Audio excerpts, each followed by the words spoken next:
የአማራ ክልላዊ መንግስትና የአማራ ፋኖ ህዝባዊ ድርጅት የሰላም ስምምነት ተፈራርመው እንደነበር ይታወቃል። የአማራ ፋኖ ህዝባዊ ድርጅት ከፍተኛ አመራር ካፒቴን ማስረሻ ሰጤ ከጣቢያችን ኤንቢሲ ኢትዮጵያ ጊዜ ግስ ፕሮግራም ጋር ባደረጉት ቆይታ የሰላም ስምምነቱ ቀድሞ ቢደረግ ብዙ ችግሮችን መቅረፍ እንደሚቻል አንስተዋል። ይህ ስምምነት ሆነን ለመናገር ቀድሞ ቢሆን ያኔ ጥያቄዎች በተደጋጋሚ በሚነሱበት ወቅት ሰላማዊ ሰልፍ በነበረበት ወቅት ይሄ ክርክር ድርድር ንግግር ኖሮ ቢሆን ኖሮ ብዙ ነገሮች መቅረፍ እንችል ነበር። አይ ቲንክ ጦርነቱንም ማስቀረት እንችል ነበር ብዬ አስባለሁ።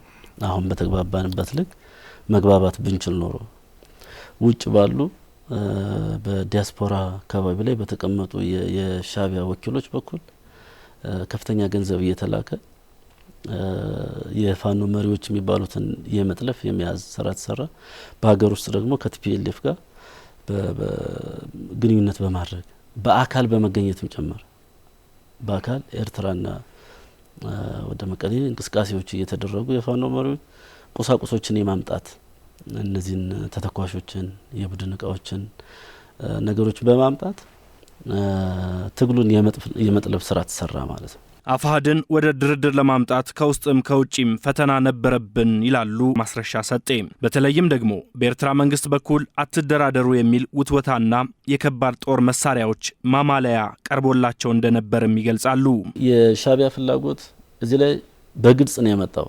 እኛ መደራደር አለብን፣ ከኢትዮጵያ መንግስት ጋር ተደራድረን ያሉ ነገሮችን በጠረጴዛ ዙሪያ መመለስ አለብን፣ ማስመለስ አለብን ብለን ስንከራከር የመጀመሪያ እንዳትደራደሩ የሚለው ድርድር የሚባል ነገር መታሰብ የለበትም ብሎ የመጣው የኤርትራ መንግስት ነው።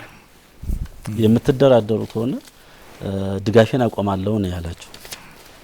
ስለዚህ ነው እኛ ድርጅት መስርተናል፣ ድርጅታችን ወደ ድርድር እንወስዳለን፣ ከሻቢያ ጋር ሆናለሁ የሚል ከዚህ ድርጅት ውጭ ሆኖ መቀጠል ይችላል የሚል ሀሳብ አመጣንና አፋሕድ ከዓለም አቀፍ ተቋማት ጋር ውይይቶችን ጀመረ ማለት ነው። እንደምታስታውሰው ጥር ወር ላይ ከሁሉም ተቋማት የዓለም አቀፍ ተቋማት የተውጣጣ የቴክኒካል ኮሚቴ ያለንበት ቦታ ድረስ ጫካ ድረስ መጥተው ዳውንት ላይ የመጀመሪያውን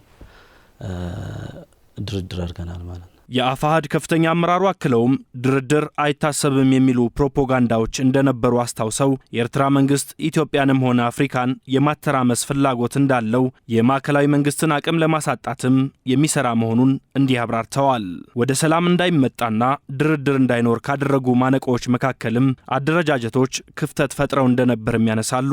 በጥቅም የተሳሰረ የነበረበት የሌሎች ሀገሮች እንቅስቃሴ አንዳንዱን በገንዘብ አንዳንዱን በሌላ ምክንያት በመያዝ ብዙ ስራ የተሰራበት ወቅት ነው። አሁን የዚህን እጅን የቆረጥ ነውና ትልቅ የኃይል ማዛባት ስራ ሰርተናል። ፖለቲካሊ ትልቅ ውጤት አምጥተናል ብለን እናስባለን። ከዚህ በተጨማሪ የአፍሪካ ችግሮች በአፍሪካ መሪዎች ነው መፈታት ያለበት። ስለዚህ አፍሪካ ውስጥ ያሉ ተቋማትን ንቀህ በሌሎች ላይ ዲፔንድ የሆነ ፍላጎት ካለ አንተ ነገ ሀገርህን ላለመሸጥህ ምንም ዋስትና የለም።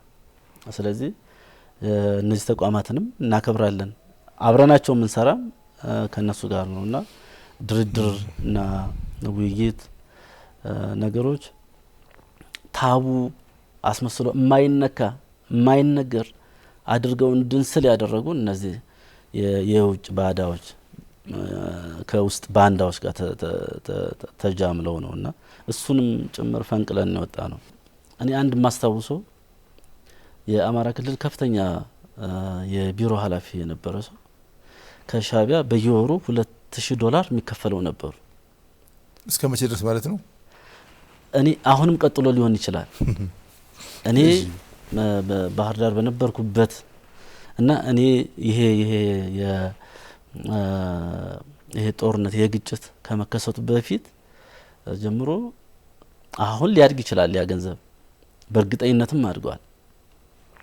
$2000 የሚያዘረዝርለት የሚልክለት ልጅ እዚሁ አዲስ አበባ አለ።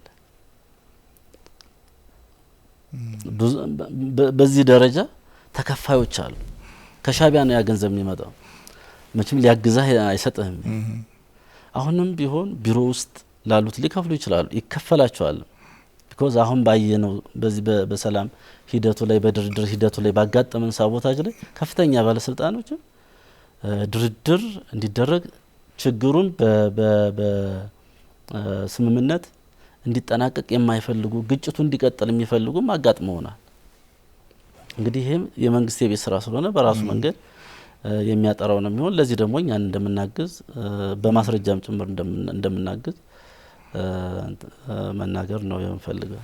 አሁን ላይ አፋሕድና አባላቱ በምን ሁኔታ ውስጥ ይገኛሉ ለሚለው የጊዜ ግስ ፕሮግራም ጥያቄም ካፒቴን ማስረሻ ሰጤ በዲዲአር መሰረት መሳሪያ ያነገቡ አካላት ትጥቅ በመፍታት ወደ ሰላማዊ መንገድ በመመለስና በመልሶ መቋቋም ሰራዊቱ ወደ ካምፕ እየገባ መሆኑን አስምረውበታል። የዚህ የሰላም ስምምነቱን ከተፈራረምን በኋላ በጣም ብዙ ሰራዊታችን ወደ ካምፕ እየገባ ነው። በጣም ብዙ እየመጣ ነው። ሌላውም ይመጣል። በእኛ በኩል አቀባበላችን በተመለከተ አያያዛችን በተመለከተ እና የተፈራረምነው ውል አለ፣ ትልቅ ውል አለ። ዲዲአር የሚባለው ዲሞቢላይዜሽን፣ ዲስአርማመንት እና ሪኢንቴግሬሽን እነዚህን በተሟላ ሁኔታ ማድረግ ይጠበቅብናል። አሁን ኮሚቴዎች እንዲቋቋሙ እየገፋፋን ያለነው። ካምፖች ተዘጋጅተዋል፣ በየቦታው ላይ ካምፖች ተዘጋጅተዋል። ይሄ የሚመጣው ሰራዊት በካምፕ ይገባል፣ የመለየት ስራ ይሰራል። ራሱን አሰልጥኖ አፕግሬድ አድርጎ ካለው ከነባሩ የጸጥታ ኃይል ጋር ተቀላቅሎ ሀገራዊ ግዳጅ ይወጣል ብለን የምናስበውን በዚያ መንገድ እንዲቀጥል እናደርጋለን። ወደ ቤተሰቡ መሰናበት አለበት የሚባለው ደግሞ በ20 በ30 ሺህ ብር የምታሰናብተው ዜጋ መኖር የለበትም። ሊያቋቁመው የሚችል ነገር ያስፈልጋል። ይሄ የክልሉ መንግስት ይመለከተዋል፣ የፌዴራል መንግስት ይመለከተዋል፣ ዓለም አቀፍ ተቋማት ይመለከታቸዋል። ስለዚህ የዚህ የግብርና ሜካናይዜሽን ተጠቃሚ እንዲሆኑ የማድረግ የተለያዩ የመሬት አቅርቦት፣ ሌሎች ገንዘብም ደግሞ እየተደራጀ ራሱን ሊያቋቁምበት ቤተሰብ ሊመሰርትበት እና ራሱን ዜጋ ነው የትም ጥለው አይደለም። በዚያ መንገድ ስራዎችን እየሰራን ያለ ነው ማለት ነው። በጊዜ ግስ ፕሮግራም ካፒቴን ማስረሻ ሰጤ ጋር የተደረገው ሙሉ ቃለ መጠይቅ ከሰሞኑ ለኤንቢሲ ኢትዮጵያ ተመልካቾች ይደርሳል።